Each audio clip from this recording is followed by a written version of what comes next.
Good evening all of you. स्वागत है आप सभी मित्रों का आज की मुलाकात में। आज की इस इंपॉर्टेंट टॉपिक सीरीज में, सीआईबी इंपॉर्टेंट टॉपिक सीरीज में बीआरबीएल पर मेरी आपसे बातचीत हो रही है। और इस सीरीज में मैं आपको बता दूं एक बार वापस कि कैसे हम बातचीत करने वाले हैं। आपके बीआरबीएल पेपर में जितनी भी यूनिट्स हैं, module A B C D, सारी यूनिट्स में जो भी इंपॉर्टेंट टॉपिक्स हैं उन पर मैं यूनिट वाइज एक एक करके बातचीत आपसे कर रहा हूं। तो हम एक दिन एक इंपॉर्टेंट टॉपिक पर चर्चा करते हैं। मॉड्यूल वाइज हम लोग चल रहे हैं। मॉड्यूल ए पर आपसे सबसे पहले बातचीत हो रही है। मॉड्यूल ए पर इसके पहले 7 क्लासेस हो चुकी हैं। मॉड्यूल ए पर आपकी 8th क्लास है जिसमें आज मैं आपसे बातचीत करने वाला हूं। मॉड्यूल ए में आप एक टॉपिक देखेंगे NBFC, non banking financial companies. वहां से इंपॉर्टेंट टॉपिक लिया गया है। आज इंपॉर्टेंट टॉपिक पर हम क्या क्या बातचीत करेंगे। सबसे पहले देखेंगे कि एनबीएफसी है क्या। सबसे पहले देखेंगे कि एनबीएफसी होता क्या है। और एनबीएफसी के लिए अब एक रिवाइज्ड स्केल बेस्ड क्लासिफिकेशन है। वो क्लासिफिकेशन आपके लिए बहुत इंपॉर्टेंट है। हाल फिलहाल के परीक्षाओं में इसको पूछा जरूर गया है। तो इन पर आज मेरी आपसे पूरी पूरी बातचीत होनी। इसी तरीके से जितने भी आपके टॉपिक्स हैं मैं उन सब पर एक एक करके आपसे बातचीत कर रहा हूं। तो एनबीएफसी और स्केल बेस्ड जो क्लासिफिकेशन है, आज उस पर मेरी आपसे पूरी बातचीत होगी। आप लोग कोई भी सवाल अगर पूछना चाहते हो तो आप कमेंट बॉक्स में लिख दीजिए। मैं आपके साथ जुड़ा हूं, उसका आंसर आपको इमीडिएट दे दिया जाएगा। चलिए फिर शुरू करते हैं। सबसे पहले समझते हैं कि एनबीएफसी क्या है। नॉन बैंकिंग फाइनेंशियल कंपनीज किसे कहा जाता है। इसको एक पेज से समझते हैं। एक पेज ले लेते हैं और फिर नॉन बैंकिंग फाइनेंशियल कंपनीज को समझते हैं। देखिए भैया, अगर आप नॉन बैंकिंग फाइनेंशियल कंपनीज को देखें तो इसका नाम ही लगभग लगभग इसकी सारी बात क्लियर कर देता है। ये सबसे पहले तो नॉन बैंकिंग है, यानी ये इंस्टीट्यूशन बैंक नहीं होते हैं, लेकिन ये फाइनेंशियल कंपनीज हैं। ये क्या है भैया, ये फाइनेंशियल कंपनीज हैं। ये क्या है, फाइनेंशियल कंपनीज हैं, एनबीएफसी। क्लियर है। नॉन बैंकिंग फाइनेंशियल कंपनीज नाम ही क्लियर कर रहा है कि ये बैंक तो नहीं है, लेकिन ये फाइनेंशियल कंपनीज है, यानी ये फाइनेंशियल सर्विसेज प्रोवाइड करते हैं। समझते हैं सबसे पहले कि एनबीएफसी होता क्या है, किसको कहा जाता है। देखिए, एनबीएफसी ऐसे फाइनेंशियल इंस्टीट्यूशंस, ऐसे फाइनेंशियल कंपनीज होते हैं जो फाइनेंशियल सर्विसेज तो प्रोवाइड करते हैं, लेकिन इनके पास बैंकिंग बिजनेस के लिए लाइसेंस नहीं होता है। बैंकिंग लाइसेंस आरबीआई प्रोवाइड करता है, सेक्शन 22 अंडर बीआर एक्ट 1949। तो सेक्शन 22 के अंतर्गत लाइसेंस प्रोवाइड किया जाता है। इनके पास बैंकिंग लाइसेंस नहीं होता है। क्या ये डिपॉजिट एक्सेप्ट नहीं करते हैं? तो ये बिल्कुल डिपॉजिट एक्सेप्ट करते हैं। एनबीएफसी डिपॉजिट एक्सेप्टिंग कंपनीज होती हैं, लेकिन ये बैंकों की तरह सामान्य तौर पर जो जनता है उसका डिपॉजिट नहीं एक्सेप्ट करती, बल्कि किसी स्कीम के अंतर्गत ये डिपॉजिट एक्सेप्ट कर सकती हैं। आपका पैसा किसी स्कीम के अंतर्गत ला सकते हैं, जैसे कोई म्यूचुअल फंड की स्कीम ले आई, कोई जो है पेंशन फंड के लिए स्कीम लेकर आई और आप उसके अंतर्गत अगर डिपॉजिट करना चाहते हैं तो ये सुविधाएं आपको एनबीएफसी देती हैं। तो एनबीएफसी डिपॉजिट को एक्सेप्ट करते हैं, लेकिन किसी स्कीम के अंतर्गत। बिल्कुल वैसे ही ये किसी स्कीम के अंतर्गत लेंडिंग भी करते हैं। तो लोन देने का काम भी एनबीएफसी करते हैं, डिपॉजिट भी एक्सेप्ट करते हैं, लेकिन किसी स्कीम के अंतर्गत। बैंकों की तरह सामान्य स्थिति में नहीं। एक तो ये बैंकों से इनका अंतर हो जाता है। दूसरा, बैंकों की तरह इनके पास बैंकिंग लाइसेंस नहीं होता है, लेकिन इनका रजिस्ट्रेशन आरबीआई के माध्यम से किया जाता है। ऐसा कहता है section 45IA reserve bank of India act 1934। तो एनबीएफसी में फिर से पूरी बात दोहरा रहा हूं। एनबीएफसी नॉन बैंकिंग कंपनीज होती हैं, यानी ये बैंक नहीं होती हैं, लेकिन फाइनेंशियल कंपनीज होती हैं, यानी ये फाइनेंशियल सर्विसेज प्रोवाइड करती हैं। ये डिपॉजिट भी एक्सेप्ट करती हैं, ये लेंडिंग भी करती हैं, लेकिन किसी स्कीम के अंतर्गत। इसके अलावा ये और भी तरीके की फाइनेंशियल सर्विसेज को प्रोवाइड करती हैं। तो एनबीएफसी क्या हो गया, ये बात समझ में आ गई। दूसरी बात इसकी क्या है कि एनबीएफसी प्राइवेट एंटिटीज होती हैं। एनबीएफसी क्या होते हैं, प्राइवेट फाइनेंशियल कंपनीज होती हैं। ये कैसी, ये प्राइवेट फाइनेंशियल कंपनीज होती हैं, यानी इनका जो इनकॉर्पोरेशन होता है वो इंडियन कंपनीज एक्ट 1956, जब 56 था तो 56 से होती थी, और अब 2013 के अंतर्गत होता है। इनका जो रजिस्ट्रेशन होता है, एनबीएफसी का रजिस्ट्रेशन जो होता है, एनबीएफसी का बहुत इत्मीनान से समझिएगा, का जो रजिस्ट्रेशन होता है वो किसके पास होता है, रिजर्व बैंक ऑफ इंडिया के पास, आरबीआई के पास। कौन से सेक्शन के अंतर्गत, section 45IA of B R act 1949 के अंतर्गत। बीआर एक्ट का सेक्शन 45IA कहता है कि एनबीएफसी को अपना बिजनेस कमेंस करने के लिए आरबीआई से रजिस्ट्रेशन लेने की आवश्यकता होती है। क्लियर हो गई इतनी बात। इनके पास बैंकिंग लाइसेंस नहीं होता है। इनके पास भैया बैंकिंग लाइसेंस नहीं होता है। क्लियर है। इनका सिर्फ रजिस्ट्रेशन होगा। अब यहां पर ध्यान समझिए, तो एनबीएफसी क्या है, कहां रजिस्टर्ड होंगी, बैंकिंग लाइसेंस होगा या नहीं होगा, ये बात तो आपको कंफर्म हो गई। लेकिन अब आपको यह समझना है कि क्या आरबीआई सारी की सारी एनबीएफसीज को रजिस्टर करता है अपने पास? क्या आरबीआई सारी की सारी एनबीएफसीज को रजिस्ट्रेशन सर्टिफिकेट प्रोवाइड करता है? तो इसका आंसर है नहीं। सारी की सारी एनबीएफसीज आरबीआई से रेगुलेट नहीं होती हैं। वही एनबीएफसीज आरबीआई से रेगुलेट होंगी जो इन सेक्शंस के अंतर्गत आरबीआई के पास रजिस्टर्ड हो रही हैं। वास्तव में एनबीएफसीज को डुअल रेगुलेशन से बचाया गया है। ये कोशिश की गई कि एनबीएफसी पर दो संस्थाएं रेगुलेशंस ना अपनी आरोपित करें, इनको डुअल रेगुलेशन से पूरी तरीके से बचाया गया, इसलिए सारी एनबीएफसीज आरबीआई से रेगुलेट नहीं होती हैं। जैसे अगर कोई एनबीएफसी म्यूचुअल फंड बेच रही है तो वो सेबी से होगी, कोई इंश्योरेंस सेक्टर में काम कर रही है तो वो आईआरडीए से होगी, चिट फंड कंपनीज कर रही हैं वो भी आरबीआई से नहीं होंगी। जैसे कोई अगर एनबीएफसी हाउसिंग लोन बांट रही है तो वो एनएचबी से रेगुलेट होगी, वो एनएचबी से सर्टिफाइड होगी, एनएचबी से रजिस्ट्रेशन करवाएगी, वो आरबीआई के अधीन नहीं आती है। तो इस प्रकार एनबीएफसी को डुअल रेगुलेशन से बचाया गया। एनबीएफसी क्या है, ये बात एकदम क्लियर होगी, मोटी मोटी बात समझ गई आपको सारी बातें। और ये प्राइवेट कंपनीज के रूप में काम करते हैं। देखिए, non banking financial companies is a company registered under the companies act 2013, और जो 2013 के पहले आई थी 1956 से रजिस्टर्ड हुई थी, of India. Engaged in business of loans and advances, ये लोन्स भी देती हैं, एडवांसेस भी देती हैं। Acquisition of share, share acquire करती हैं, स्टॉक बॉन्ड्स ये सब बेचने खरीदने का काम करती हैं, इंश्योरेंस देती हैं, हायर परचेज का काम करती हैं, चिट फंड बिजनेस में इन्वॉल्व होती हैं, हाउसिंग लोन देती हैं। ये सारे काम एनबीएफसी करती हैं, लेकिन किसी स्कीम के अंतर्गत करती हैं, अगर डिपॉजिट एक्सेप्ट करेंगी और क्या नाम है, अगर लोन प्रोवाइड करेंगी तो। और ये क्या क्या नहीं कर सकती इसको समझिए। But does not include any institution whose principal business is that of agriculture, industrial activity, purchase of sale of any goods other than securities, और providing any service and sale purchase construction of immovable property। ये सारे काम NBFC नहीं कर सकती। यानी NBFC agriculture activities में involve नहीं हो सकती, एनबीएफसी वस्तुओं को बेच और खरीद नहीं सकती हैं, सिक्योरिटी को बेच खरीद सकते हैं लेकिन वस्तुओं को खरीद और नहीं बेच सकती, सेवाएं दे सकते हैं। एनबीएफसी इंडस्ट्रियल एक्टिविटीज में इन्वॉल्व नहीं हो सकती, एनबीएफसी इमूवेबल प्रॉपर्टी का कंस्ट्रक्शन या उसको बेचने खरीदने में इन्वॉल्व नहीं हो सकती हैं। क्लियर हो गई इतनी बात? The working and operation of NBFCs are regulated by the RBI. RBI के द्वारा इनकी वर्किंग और ऑपरेशंस को रेगुलेट किया जाता है। लेकिन मैं फिर से बता दूं, सारी की सारी एनबीएफसीज इससे नहीं रेगुलेट होती हैं, अपने अपने सेगमेंट के रेगुलेटिंग अथॉरिटी से रेगुलेट होंगी। जैसे मैंने आपको अभी एग्जांपल में mutual fund, housing bank, housing loan हो गया और इंश्योरेंस हो गया, इस सब का एग्जांपल दिया। India RBI with the framework of the reserve bank of India 1934, और यहां पर सेक्शन आपको याद रखना है, सेक्शन 45 IA ऑफ आरबीआई अधिनियम। क्लियर? चैप्टर 3 के अंतर्गत ही आता है। अब आते हैं आरबीआई ने जो अभी हाल फिलहाल में इनका क्लासिफिकेशन किया है। क्लासिफिकेशन जो नया हुआ है उसको स्केल बेस्ड क्लासिफिकेशन कहते हैं। 2021 में क्लासिफिकेशन किया गया है। क्या और क्यों किया गया? देखिए, पिछले कुछ वर्षों में देखा गया कि एनबीएफसीज की भी एक बड़ी प्रॉब्लम बनकर निकली है एनपीए।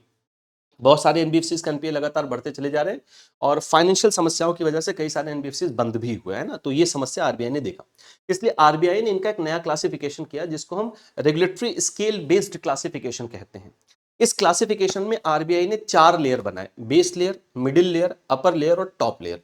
यहां से क्वेश्चन जरूर आपसे पूछा जाएगा, ये निश्चित तौर पर आप याद रखिएगा। क्लियर बाबू? पूरी पूरी पॉसिबिलिटी इसकी।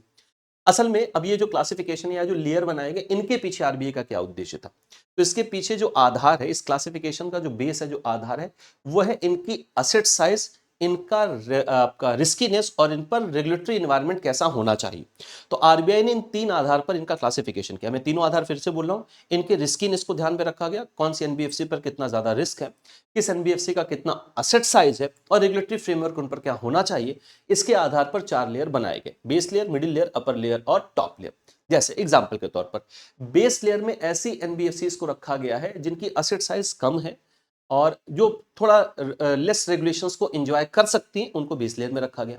जैसे इनकी एसेट साइज बढ़ी या इनका कस्टमर इंटरफेस हुआ या इनका संपत्तियां बढ़ गई, पूंजी बढ़ गई, उनको तुरंत मिडिल लेयर में ट्रांसफर कर दिया जाएगा या वो मिडिल लेयर में आने लगेंगे। मिडिल लेयर में थोड़ा सा रेगुलेटरी आईसाइट ज्यादा होती है, इन पर रेगुलेटरी फ्रेमवर्क थोड़े से स्ट्रिक्ट होते हैं, प्रूडेंशियल नॉर्म्स वगैरह थोड़े स्ट्रिक्ट होते हैं और इनकी असेट साइज ज्यादा होती है। ऐसे ही आप अपर लेयर में जाएंगे, अपर लेयर में वो जिन पर रेगुलेटरी फ्रेमवर्क ज्यादा स्ट्रिक्ट होता है।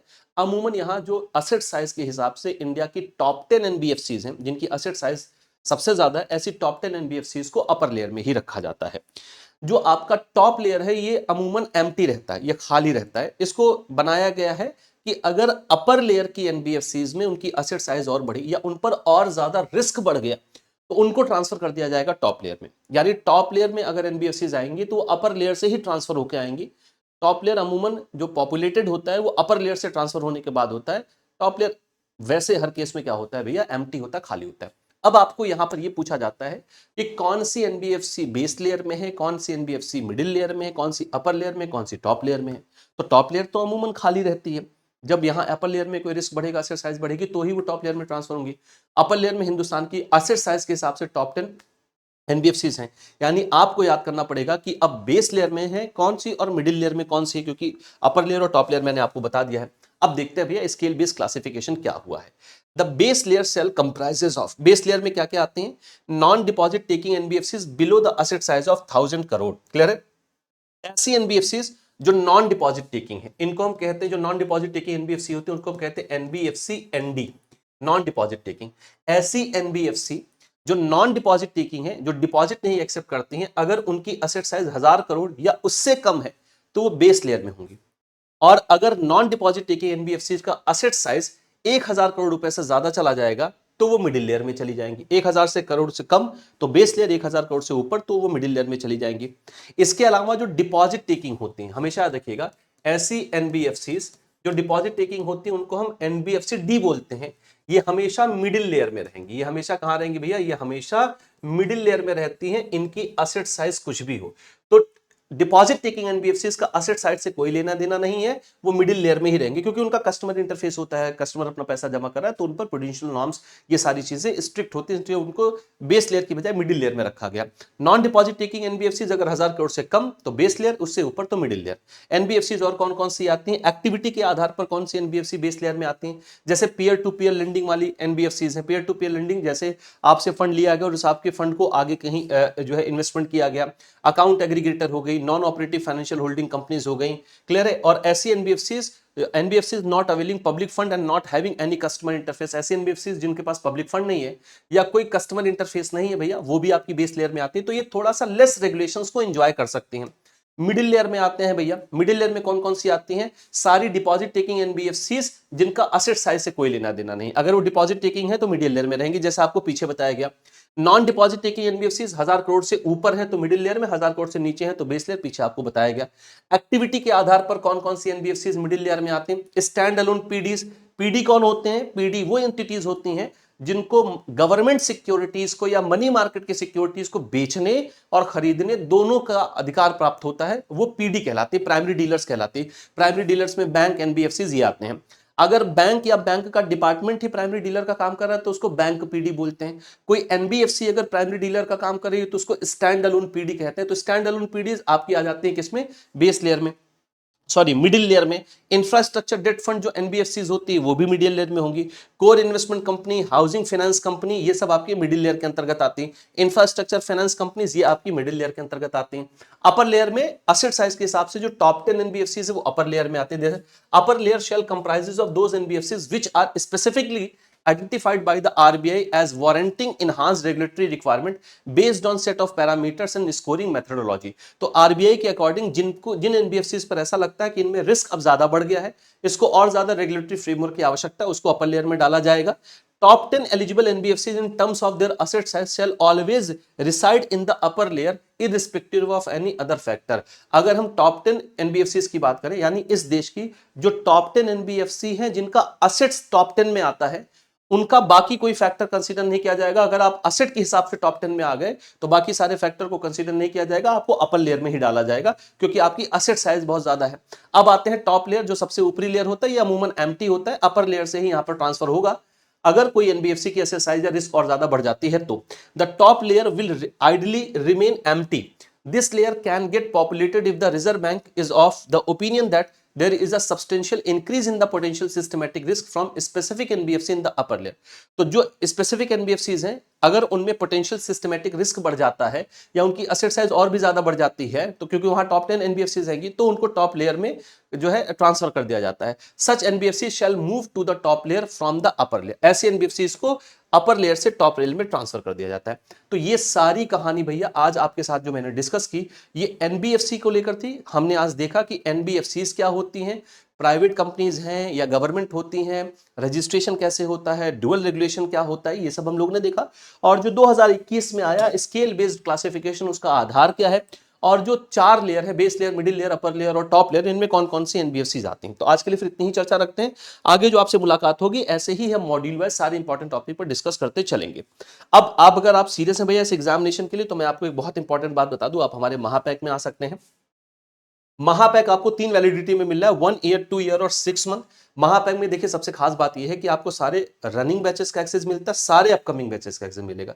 जैसे आप महापैक 2 ईयर का या 1 ईयर का कोई भी आप एक एग्जांपल के तौर पर ले ले, जैसे आप अगर 2 ईयर का महापैक आप लेते हैं तो अगले 2 साल तक हम जितने भी नए पेड बैचेस लेकर आएंगे वो सब आपको फ्री ऑफ कॉस्ट इस महापैक में जुड़ता चला जाएगा। उसके लिए आपको कुछ अलग से फी पे करने की जरूरत नहीं है। महापैक में आपके चारों कंपलसरी पेपर की क्लासेस तो मिलती ही मिलती हैं, आपको सारे इलेक्टिव पेपर की भी क्लासेस मिलेंगी। यानी महापैक आपको लाइव रिकॉर्डेड सारे ऑप्शन उपलब्ध कराता है, आप किसी भी तरीके से देख सकते हैं। एक और जरूरी बात है जो मैं आपको बता दूं, अभी हाल फिलहाल में आपके लिए एक रेफरल प्रोग्राम लॉन्च किया गया है, वो आपके ही बेनिफिट के लिए। रेफरल प्रोग्राम होता क्या है इसको समझिए। जैसे मान लेते हैं कि आपने महापैक में एडमिशन लिया या आपने पीडब्ल्यू का कोई बैच खरीदा, मैं आपको एग्जांपल से समझाता हूं। जैसे आपने 1 ईयर का ये सीआईबी का महापैक लिया जो 4,999 में, मोटे मोटे तौर पर 5,000 का मान लेते हैं। तो आपने ये 5,000 का महापैक आपने तो ले लिया, आपने अपने किसी साथी बैंकर को रेफर किया कि आप पीडब्ल्यू का ये महापैक है, एक 1 ईयर का है, मैंने लिया है, आप भी ले लो। अगर आपके रेफर करने से यानी आपके रेफरल कोड से अगर उस बैंकर ने इस बैच को सब्सक्राइब कर लिया, तो जो प्राइस है जितने में महापैक आपने परचेज किया है उसका 10% आपके पीडब्ल्यू ऐप में आपके अकाउंट में ट्रांसफर कर दिया जाता है। यानी आपको 5,000 का ही बैच था, 10% यानी 500 रुपए आपको मिल जाएंगे यदि दूसरे बैंकर ने, जो आपके मित्र हैं, उन्होंने आपके रेफरल कोड से बैच को सब्सक्राइब किया है, तो 500 आपको मिलेंगे। अब इस 500 का आप दो तरीके से उपयोग कर सकते हैं, बड़ी अच्छी बात है, इसको ध्यान से समझिएगा। 500 आपके अकाउंट में आ गया, इसका आप दो तरीके से यूज कर सकते हैं। आप चाहें तो अपने बैंक अकाउंट में ट्रांसफर कर लें, फंड की तरह जैसे ट्रांसफर होता है, आप उसका जैसे इस्तेमाल करना चाहें वैसे कर सकते हैं, आपके बैंक अकाउंट में ट्रांसफर हो जाएगा। या चाहें तो आप कुछ अगर पीडब्ल्यू की वेबसाइट से कोई दूसरा कोर्स या कुछ और परचेज करना चाहते हो तो आप वहां पर इसका इस्तेमाल कर सकते हैं। ये दो ऑप्शन आपके लिए। तो आप जितने ज्यादा लोगों को ट्रांसफर करेंगे, जितने का बैच वो सब्सक्राइब करेंगे, उसका 10% आपके अकाउंट में ट्रांसफर कर दिया जाएगा। ये मल्टीपल टाइम है, आप जितने भी बैंकर्स को ट्रांसफर करेंगे यदि वो सब्सक्राइब करते हैं तो आपको इसका लाभ मिलेगा। तो रेफरल प्रोग्राम भी आपके लिए ही लॉन्च किया गया है, आप रेफर कर सकते हैं और इसके माध्यम से आप अपनी फीस का कुछ हिस्सा ट्रांसफर कर सकते हैं अपने बैंक अकाउंट में, वो आपको आपके अकाउंट में दे दिया जाता है। और इसके अलावा सीआईबी फाउंडेशन बैच, बिल्कुल न्यू बैच भी आपके लिए लॉन्च कर दिया गया है 2.0। क्लियर है, 6 जुलाई से इसमें क्लासेस शुरू भी हो चुकी हैं। और अगर आप महापैक लेते हैं तो ये बैच आपको फ्री ऑफ कॉस्ट मिलेगा। अगर आपका कोई एक सिंगल सब्जेक्ट रुका हुआ है तो आप सिंगल सब्जेक्ट भी ले सकते हैं। इलेक्टिव पेपर हम आपको 4 उपलब्ध करा रहे हैं। महापैक में इलेक्टिव पेपर आपको अलग से परचेज करने की आवश्यकता नहीं है, इलेक्टिव पेपर आपको फ्री ऑफ कॉस्ट मिलेंगे। Human resource management, central banking, risk management और रूरल बैंकिंग, लेकिन सिर्फ महापैक में। बाकी अगर कोई बैच आप लेते हो तो आपको इलेक्टिव पेपर अलग से लेना होगा। इलेक्टिव पेपर की कॉस्ट वैसे बहुत ज्यादा नहीं है, 4 इलेक्टिव पेपर हम आपको उपलब्ध करा रहे हैं। कुछ और आप मुझसे जानना चाहते हैं, पूछना चाहते हैं? मैं 2 सब्जेक्ट आपके सीआईबी में डील करता हूं, बीआरबीएल जो कंपलसरी पेपर है और इलेक्टिव पेपर में ह्यूमन रिसोर्स मैनेजमेंट। यानी आप मुझसे बीआरबीएल में अगर कुछ पूछना चाहते हैं या ह्यूमन रिसोर्स मैनेजमेंट में कोई बातचीत करना चाहते हैं, एग्जाम के बारे में, पेपर के बारे में, एग्जाम पैटर्न के बारे में, क्वेश्चंस के बारे में, तो आप सारी बात मुझसे कर सकते हैं। इस क्यूआर कोड को स्कैन करके आप डेडिकेटेड एक टेलीग्राम ग्रुप है आपके लिए, उससे जुड़ जाइए। मैं आपके सारे सवालों का जवाब वहीं पर आपसे मिलकर बातचीत करके देता रहता हूं। या आप टेलीग्राम पर सिंपली सर्च कर सकते हैं आशीष सर जेआईबी सीआईबी एग्जाम्स, आप इस माध्यम से भी मुझसे जुड़ सकते हैं। तो आज के लिए फिर इतनी ही चर्चा रखते हैं। आने वाले दिनों में मैं आपसे बाकी और भी इंपॉर्टेंट टॉपिक की चर्चा लगातार करता चलूंगा। बहुत बहुत धन्यवाद क्लास।